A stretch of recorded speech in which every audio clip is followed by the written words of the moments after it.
Job policy company को remove करो, remove करो, रिमूव करो, प्राइवेट कंपनी को रिमूव करो, रिमूव करो, रिमूव करो, प्राइवेट कंपनी को रिमूव करो, रिमूव करो, रिमूव करो, प्राइवेट कंपनी को रिमूव करो, रिमूव करो, रिमूव करो। We want job policy, we want job policy, we want job policy, we want job policy. यहाँ पर वोकेशनल टीचर्स का प्रोटेस्ट चल रहा है और उनकी मांग ये है कि जो बिचौलिए हैं उन बिचौलियों को हमारे इस जॉब पॉलिसी से बाहर निकाला जाए। लेकिन इस सबसे पहले एक सवाल खड़ा करना जरूरी है उन अधिकारियों के लिए, उन एडमिनिस्ट्रेशन में बैठे हुए उन ब्यूरोक्रेट्स के लिए और सरकार चलाने वाले उन लीडर्स के लिए। जब आपने फैसला ये कर ही लिया था कि आप हर जगह से कहीं ना कहीं बिचौलियापन जो है उनको जो है वो खत्म करना चाहते हैं, चाहे वो कोई भी डिपार्टमेंट हो, चाहे वो कहीं आरटीओ के डिपार्टमेंट हो, चाहे वो किसानों के अंदर बिचौलियों जैसे आपने कहा उनको भी खत्म कर देंगे। आपने कहा हर डिपार्टमेंट में वो इंसान, वो एजेंटबाजी, वो बिचौलियापन हम दूर करेंगे जो कहीं ना कहीं किसी ना किसी घोटाले में भी शामिल होता है और कहीं ना कहीं असल लोगों तक जो पहुंचना चाहिए वो एजेंटबाजी, ये बिचौलिए जो है वो कहीं ना कहीं बीच में जो है वो ले जाते हैं। उसको ही लेकर आज इनकी जॉब पॉलिसी को लेकर इन लोगों का प्रदर्शन है। इन लोगों की मांग ये है कि हमारे, आप देखिए इनका साफ लिखा हुआ है, हड़ताल का हमको शौक नहीं, ये हमारी मजबूरी है, खाली पेट रह नहीं सकते, वेतन भी जरूरी है। क्या नाम है आपका? सर मेरा नाम सीमा कुमारी है। क्या वेतन नहीं मिल पा रहा है?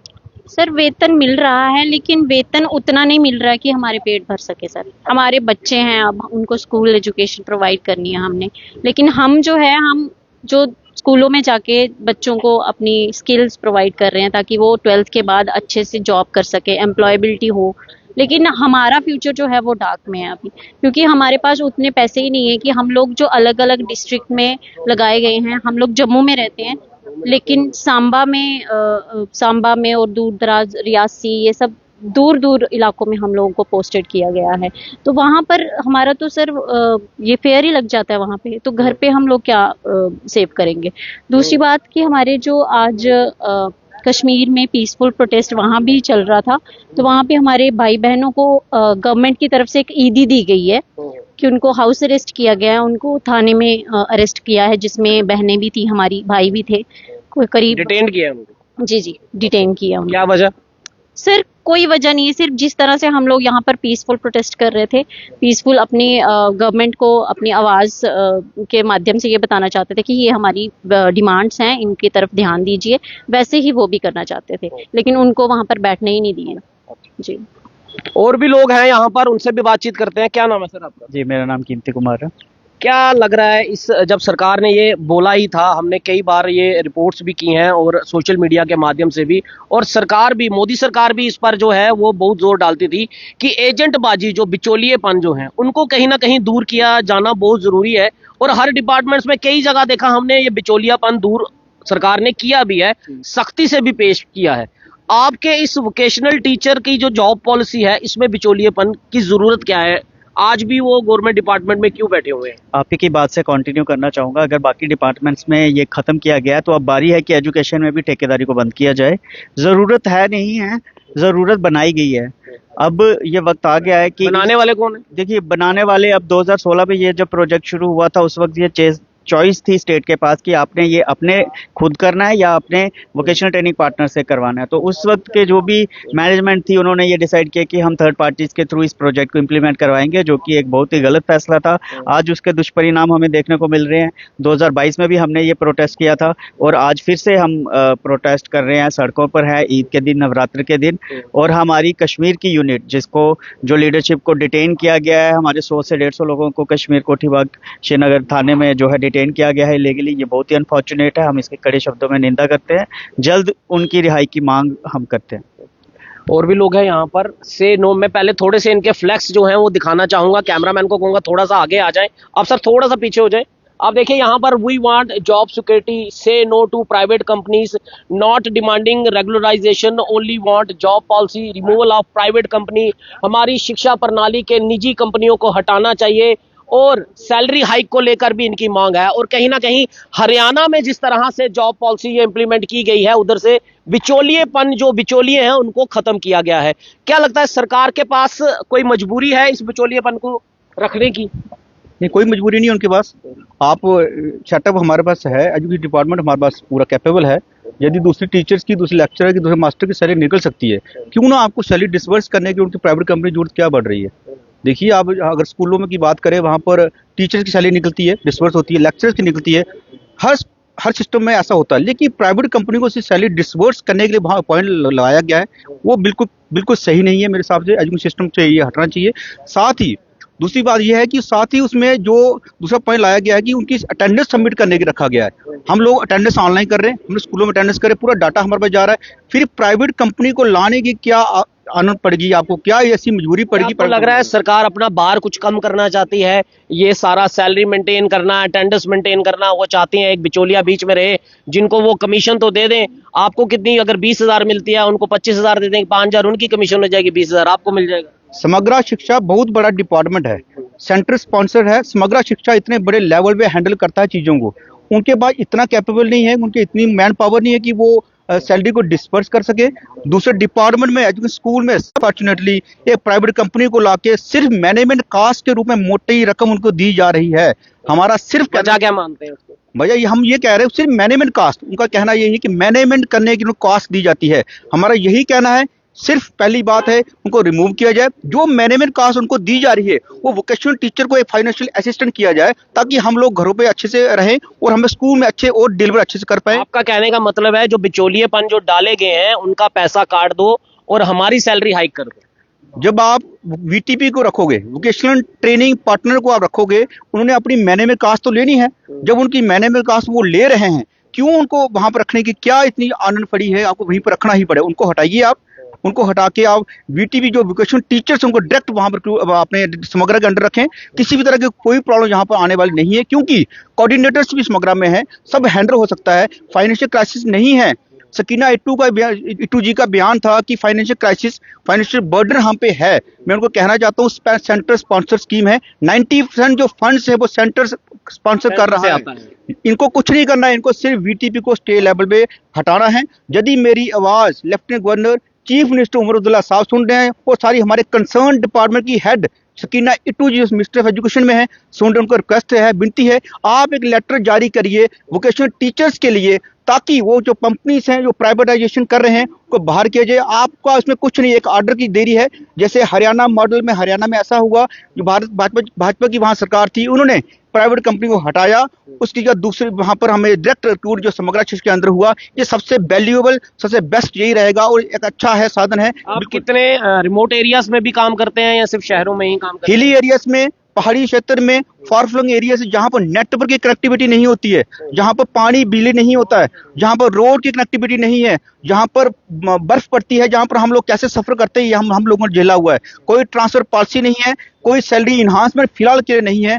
जिस तरह की एनएचओ को 5% इंक्रीमेंट, जितनी भी इंक्रीमेंट दी जाती है हमें भी दी जाए, सैलरी इन्हांसमेंट दी जाए। हम लोग फार फ्लंग एरिया में रहने के बावजूद, और सर मैं आपको बता दूं, हमारे रिजल्ट, वोकेशनल टीचर्स के रिजल्ट करीब 100% रिजल्ट हैं। इस बार मैं आपको बताना चाहता हूं, और मैं दावे से कह रहा हूं, इस बार का जो रिजल्ट वोकेशनल टीचर्स के रहेंगे करीब 95 प्लस होगा या 100 होगा। आप गैजेट उठा के देख लेना, मैं आपको एक बता रहा हूं, आपको एडवाइस कर रहा हूं, इस बार जो 10th का 12th का रिजल्ट आएगा, सबसे स्कूल एजुकेशन सबसे ज्यादा रिजल्ट देने वाले वोकेशनल टीचर्स ही हैं। कहीं भी किसी स्टेट में, किसी ट्रेड में रिजल्ट नहीं आते। एक ही मकसद था गवर्नमेंट ऑफ इंडिया का, माननीय प्रधानमंत्री का, कि जहां पर जॉब हमें प्रोवाइडर बनना है, जॉब सीकर नहीं बनना, उसी के तहत इसको लाया गया था। लेकिन अनफॉर्चुनेट पार्ट है, ऐसा नहीं हो रहा है, ऐसा नहीं दिख रहा है। जिन बच्चों को हम तालीम दे रहे हैं, जिन बच्चों को हम एजुकेशन इम्पार्ट कर रहे हैं, वो बच्चे भी आज देखते हैं कि भाई टीचर सड़कों में बैठे हुए, वो भी हमारा एक तरह से उनको भी ये एहसास होता है कि हम पढ़ लिख कर क्या करेंगे, हम वोकेशनल एजुकेशन हासिल करके क्या करेंगे, हम टेक्निकल एजुकेशन हासिल करके क्या करेंगे। हम इसी सिस्टम को बदलना चाहते हैं, और मेरी रिक्वेस्ट है कि वोकेशनल एजुकेशन जो पढ़े लिखे यूथ है, पढ़े लिखे लोग हैं, जो टेक्निकल एजुकेशन प्रोवाइड करते हैं बच्चों को, जो स्किल बेस्ड एजुकेशन प्रोवाइड करते हैं, जो प्रैक्टिकल बेस्ड एजुकेशन देते हैं बच्चों को, उनके लिए पॉलिसी फ्रेम करी जाए। इंटरवीन करे हमारे माननीय राज्यपाल जी, यदि हमारी बात को सुन रहे हैं। मैंने पहले श्लोक में रखा हुआ है, हमें रेगुलराइजेशन की मांग नहीं कर रहे हैं। हमने कहा अडाप्ट वे कैजुअल लेबर्स अडाक कंसोलिडेटर वाले रेगुलेशन की मांग कर रहे हैं, क्योंकि वहां पर फाइनेंशियल इंप्लीकेशन हो सकती है। लेकिन दूसरी तरफ on the other hand vocational teacher ऐसी मांग नहीं कर रहा है। आप कॉन्ट्रेक्चुअल बेसिस पे हम लोग जो हैं बेसिकली कॉन्ट्रेक्चुअल बेसिस नहीं, हमारा जो टेन्योर वो खत्म नहीं होता है, कंटिन्यूशन मिलती है। लेकिन बीच में प्राइवेट कंपनी की जो एक्सप्लॉयटेशन है, जो हरासमेंट है, जो इनजस्टिस है, वो सहन नहीं किया जाएगा। प्राइवेट कंपनी को बाहर किया जाए। आप भी मेरी बात से सहमत होंगे कि प्राइवेट कंपनी का वोकेशनल एजुकेशन में, स्कूल एजुकेशन में, यानी कि स्कूल में बच्चों को पढ़ाने की प्राइवेट कंपनी का कोई लेना देना कतई भी नहीं है। एक सवाल मेरे मन में ये आ रहा है, हमने सोशल मीडिया में बहुत बार देखा है कि रिमोट एरियाज में जो स्कूल है, आप अपनी सैलरी हाइक की तो बात कर रहे हैं, लेकिन सोशल मीडिया में ऐसी कई तस्वीरें, ऐसी कई वीडियोस आती हैं जहां पर स्कूलों की हालत खस्ता है। क्या आप जिन स्कूलों पर जाकर पढ़ा पा रहे हैं, क्या बच्चों को वो सहूलियतें पूरी मिल रही हैं? आप अपनी सहूलतें तो पूरी मांग रहे हैं, क्या स्कूल में बच्चों को वो सहूलतें, जिस तरह का स्कूल गवर्नमेंट स्कूल होना चाहिए, आप जहां पर पढ़ा रहे हैं, क्या वहां पर वैसा इंफ्रास्ट्रक्चर, वैसी सहूलतें बच्चों को मिल पा रही हैं कि नहीं मिल पा रही? सर मैं दावे के साथ कहता हूं, आप हमारे स्कूल से विजिट करिए। आप कितने स्कूलों में कितने होंगे ये 2157 vocational teacher all over Jammu Kashmir में लगा हुआ है, रिमोट एरिया में? रिमोट एरिया में सभी को मिला के 1350 के बीच स्कूल हैं जो गवर्नमेंट हाई स्कूल्स और हाई सेकेंडरी के स्कूल, जिनमें 9th क्लास को हम पढ़ाते हैं, 10th को पढ़ाते हैं, 11th को पढ़ाते हैं, 12th को पढ़ाते हैं। ये बहुत बड़ी बात है। आपस में हम बड़े इंस्टीट्यूशन में बड़े लेवल के बड़े बच्चों को पढ़ाने की कोशिश करें, 100% दे रहे हैं, 100% डिलीवर कर। लेकिन मैं आपको दावे के साथ कहता हूं, आप हमारे स्कूल्स में आइए, हमारी वोकेशनल लैब्स होती हैं, हम लोग बच्चों को प्रैक्टिकली नॉलेज देते हैं, वो देखिए, वो चेक करिए, बिल्कुल सब कुछ सबसे डिफरेंट है। हम लोगों ने बिल्कुल प्रोफेशनलिज्म का ध्यान रखा हुआ है, बिल्कुल बच्चों को हम तैयार करते हैं। एक ही एक मोटो गवर्नमेंट का यही था कि बेटी एक्सपोर्ट बनाया जाए, जाके अपने सब्जेक्ट में एक्सपोर्ट बनाया जाए, ताकि स्किल बेस्ड एजुकेशन हासिल कर सकें। यदि अनफॉर्चुनेटली कहीं 12th के बाद ग्रेजुएशन जॉब नहीं लगती है, वो बच्चे जिन्होंने वोकेशनल एजुकेशन हासिल की होगी, वो जाके बाहर की अपना काम कर सकते हैं। यही मोटो था, यही एम था गवर्नमेंट का। लेकिन अनफॉर्चुनेट पार्ट है, बच्चों को हम सब कुछ दे रहे हैं, लेकिन वोकेशनल टीचर खाली बैठा है, सड़कों में बैठा है, ईद के दिन में बैठा है, नवरात्रि का दूसरा दिन है, हम लोग पूजा करके यहाँ टीका देखा होगा, हम लगा के आए, लेकिन अनफॉर्चुनेट सड़कों में बैठे हुए, धूप में बैठे हुए, ये कतई बर्दाश्त नहीं है। लास्ट अपील मेरी प्रशासन से है, एलजी साहब से है कि प्लीज आप एक ऑर्डर जारी करिए वोकेशनल टीचर्स के लिए, प्राइवेट कंपनी को, और हिदायत दीजिए, आप इंस्ट्रक्शन दी, स्ट्रॉन्ग इंस्ट्रक्शन दीजिए वहां पर समग्र शिक्षा को, जो हमारे एसपीडी साहब हैं, उनको इंस्ट्रक्शन दीजिए कि प्राइवेट कंपनी को रिमूव किया जाए, ताकि हमारा भी फ्यूचर सिक्योर हो सके। Thank you. तो आपने देखा यहाँ पर वोकेशनल टीचर्स जो हैं, उनकी मांग ये है कि जो बिचौलिएपन है, बिचौलिए जो हैं इन वोकेशनल टीचर्स के बीच, जो इनकी तनख्वाह के बीच में जो पैसा आता है, वो कहीं ना कहीं बिचौलियों को जो है उनकी कमीशन चली जाती है और इनके पास पैसा कम पहुंचता है। इनकी ये मांग है कि आप जो प्राइवेट कंपनीज जो बिचौलिए बीच में रखे हुए हैं, उनको हटाएं और जो शिक्षा का जो प्रोफेशन के तौर पर ये लोगों तक, बच्चों तक पहुंचा रहे हैं, और ना ही शहरी बल्कि रिमोट एरियाज, पहाड़ी क्षेत्रों में जहां पर शिक्षा पहुंचाना बहुत मुश्किल होता है, और मोदी जी का जो सपना है कि हर एक बच्चे तक शिक्षा जो है वो पहुंचे, और उसी सपने को पूरा ये वोकेशनल टीचर्स कर रहे हैं। उम्मीद ये है, अपील ये है कि जो बिचौलिए बीच में रखे हैं उनको हटाया जाए और इनकी सैलरी हाइक की जाए। और ये भी कि जो आज जो कश्मीर में जो लोग प्रदर्शन कर रहे थे, उनमें से जिनको डिटेन्ड किया गया है, इनकी मांग वो भी है कि उन लोगों को जल्द से जल्द छोड़ा जा सके। अपनी राय कमेंट बॉक्स में जरूर दीजिएगा, और उम्मीद करेंगे कि ये जो मांगे कर रहे हैं, इनकी मांगे जल्द से जल्द एडमिनिस्ट्रेशन सुने और इनकी मांगे पूरी हो। दीजिए इजाजत में हरमीत सिंह, JNK न्यूज़ बस से। जय हिंद।